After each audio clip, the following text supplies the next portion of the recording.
He fed a secret Apache woman for 20 years. Then he learned why she fears us. The desert always remembers first, long before a man does. I recall that night because the wind carried a kind of hush that didn't belong to any creature I knew. Moonlight pooled over the red cliffs, thin as a blade. And there, crouched beside my lined shack like a wounded deer trying not to breathe, was the woman who would change the quiet course of my life. She was little more than a shadow then, skin drawn tight over hunger, hair tangled from long miles, eyes bright with a fear so old it felt inherited. I set my biscuit and jerky on a flat rock between us, my hands open so she'd see I meant no harm. Her gaze flickered to the food, then to me, reading my soul like a man reads tracks in dust. When she finally reached for it with trembling fingers, she vanished into the dark as if she'd been swallowed by the canyon itself, and I found myself wondering whether she'd ever return. For days after, my mind walked circles around her. I'd lost Miriam 10 years earlier, and the house felt like a cavern since, every creak of the floorboards a reminder of footsteps that no longer fell. Loneliness has a strange way of softening a man's guard. It teaches him to look for life in things most wouldn't notice. Still, guilt churned in my chest that I'd spent so many hours thinking of a stranger's hollow eyes instead of the woman I buried. I tried to busy myself with fence work, but the thought kept looping back. Where had she gone? And why had she looked at me, as though I was the next thing meant to break her? Late one afternoon, just as the sun bled gold across my barn door, I spotted the faintest sign, small, careful footprints in the dust, too light for any thief. I left another plate out the next night, resting it on that same warm stone. The morning frost clung to the metal, untouched until just before dawn, when I heard the softest scrape. I stayed inside, listening. When I stepped out after sunrise, the plate was gone, washed clean with more care than any starving soul should have had time for. Beside it lay a single desert marigold, orange as fire, delicate as breath. My chest tightened. She was close, closer than anyone had been to me in years. I kept walking the boundaries of my land, pretending not to search, but every sound sharpened inside me. One night, while brushing down my horse, a whisper of gravel moved behind the barn, a footstep, timid and testing. The next day, the sheriff rode up to my porch, his horse kicking dry dust into the late morning sun. Hale McCord had eyes like weathered iron, unblinking, unyielding. He tipped his hat, but the gesture carried no warmth.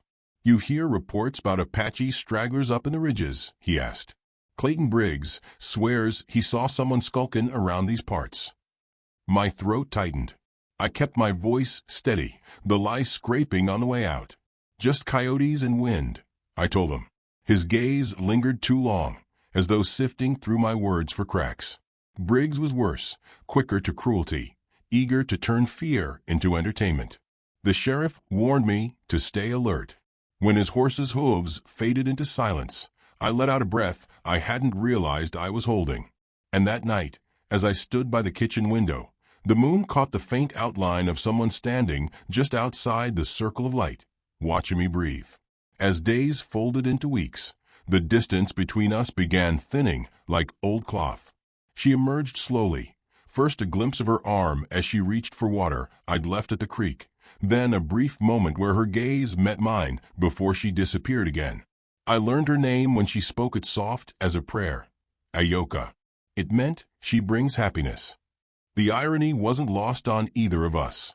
I told her mine, Jessie, and she repeated it in a careful, lilting tone that made something long dormant warm beneath my ribs.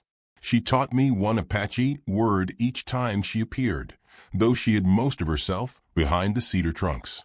When I mispronounced one, her lips twitched upward, almost a smile, almost a thaw. I felt the world slow around that small spark. And then, one night, just as dawn considered breaking, a gunshot cracked the sky like lightning tearing a dream in two. It didn't take long to discover the source. Clayton Briggs rode by my property that morning, circling slow, eyes narrowed. "Strange thing," he said, tapping his boot against his stirrup. "You been buyin' more flour than usual. A man livin' alone don't need that much unless he's feedin' someone."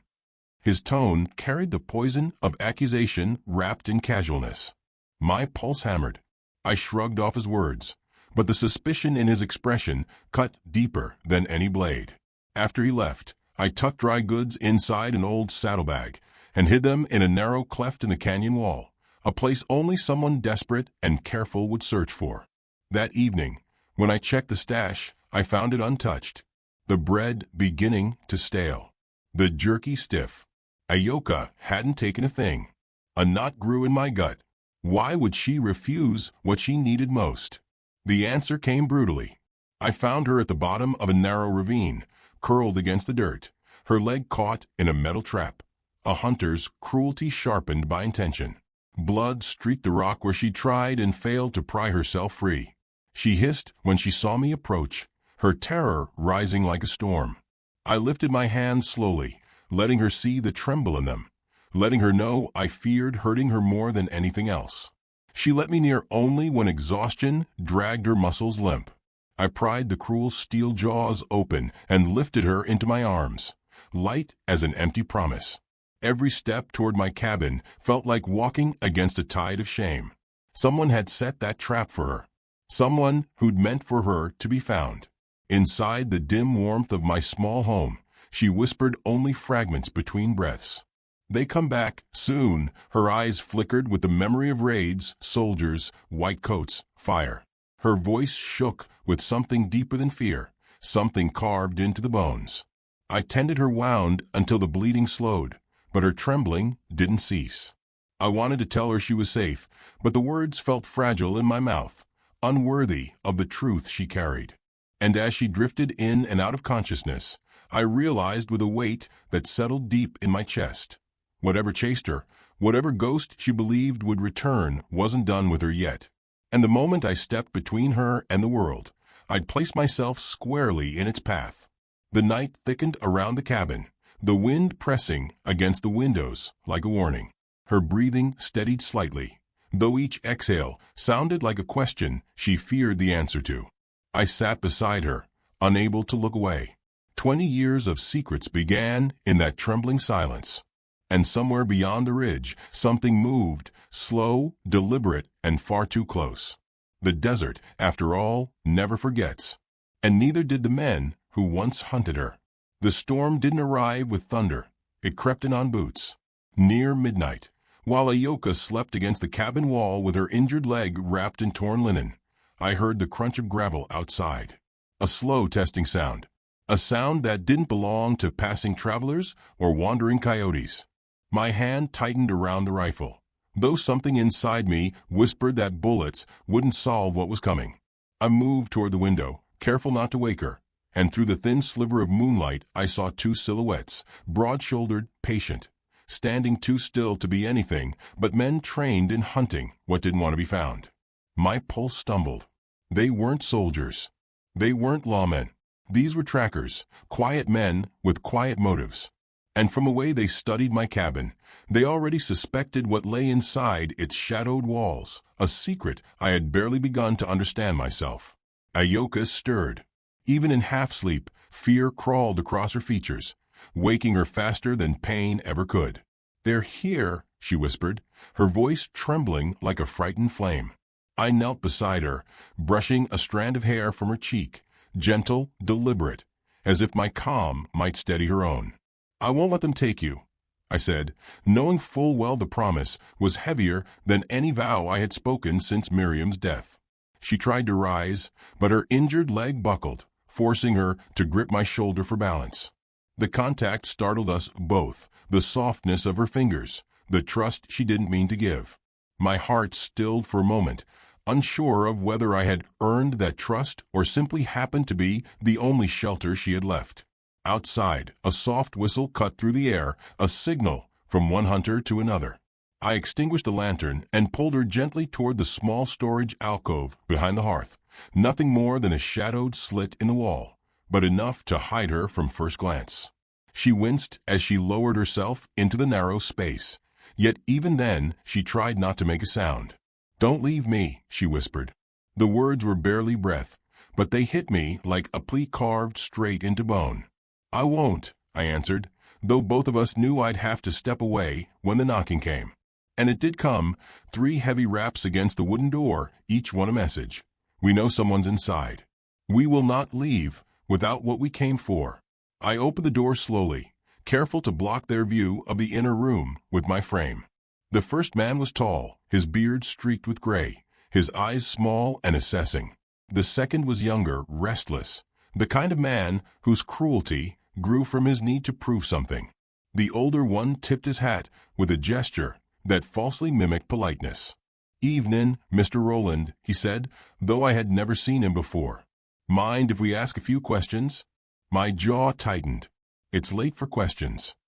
The younger man stepped forward, eyes narrowing as he tried to peer past me. "We're tracking an Apache woman," he said bluntly. "Tall, strong, been running from camp, probably wounded. Seen anything?" I swallowed the truth and forced a stillness into my voice. "No one's passed by here." The lie hovered between us, thin as paper, easy to tear. The older tracker shifted his gaze toward the back of my cabin, then to the rifle leaning by the wall, then back to my face. "Strange thing," he murmured. "A man living alone usually sleeps earlier.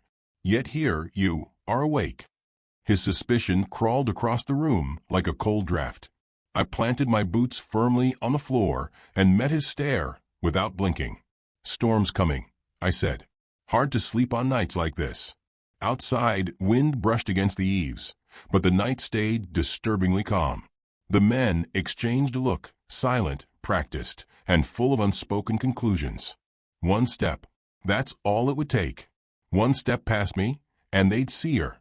The younger man tried to take it. My hand shot out, pressing against his chest with more force than I intended. I said, "No one's here." His eyes flared, surprise igniting into anger. The older tracker raised a hand to restrain him, but the damage was already done. My reaction had given them more truth than any confession. The younger man smirked, stepping back. "You're hiding her," he said softly. The certainty in his voice was a blade. I felt the entire world narrow around that single moment, the cabin shrinking, the silence thickening, Ayoka's trembling breaths echoing behind the hearth. The older man tapped his boot against the doorstep, as though weighing his next move. "We'll be checking the ravines at dawn," he said. "If she's here, you best pray we don't find out." They walked away at last, but only far enough to watch the house from the trees. I closed the door slowly, letting the tension drain from my shoulders, only when the latch clicked into place. When I helped Ayoka out from her hiding spot, her eyes shimmered with a mixture of relief and guilt. "They will return," she murmured. "They always return." Her voice sounded older than her years, weathered by the kind of survival that leaves its mark not on the skin, but deep beneath it. "Why do they hunt you?" I asked. She lowered her gaze. For a moment, I thought she wouldn't answer. Then, quietly, "Because I escaped." The story unraveled in fragments, each piece heavier than the last. She had been taken as a child during a raid, kept in a camp for re-education, where her language was beaten from her mouth, her heritage stripped, her spirit forced into silence. But she refused to break.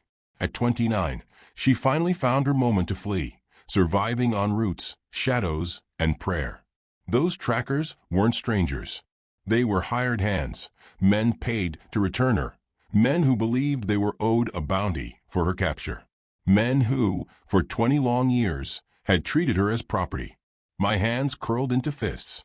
Rage simmered in my chest, not loud or wild, but quiet, dangerously quiet. "You're not going back," I said. She lifted her eyes to mine then, and something in her expression softened, as if the world had given her one breath of mercy she didn't expect. She reached, hesitantly, touching my forearm with trembling fingers. The gesture was fleeting, but it rooted itself inside me like a seed finally meeting rain. "Why do you help me?" she asked. The truth rose unbidden, because no one helped me when I needed saving. But I didn't speak it.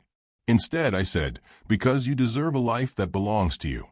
We prepared for dawn together.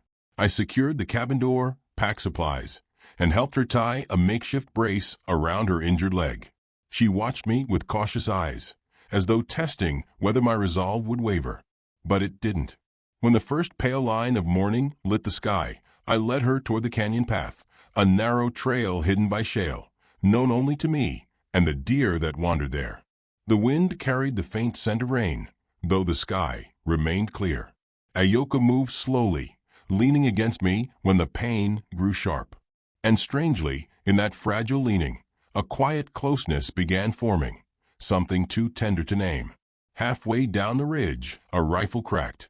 The shot hit the rock inches above my head. We ducked behind a boulder as splinters of stone rained down. The trackers had followed earlier than expected, moving with a predator's patience.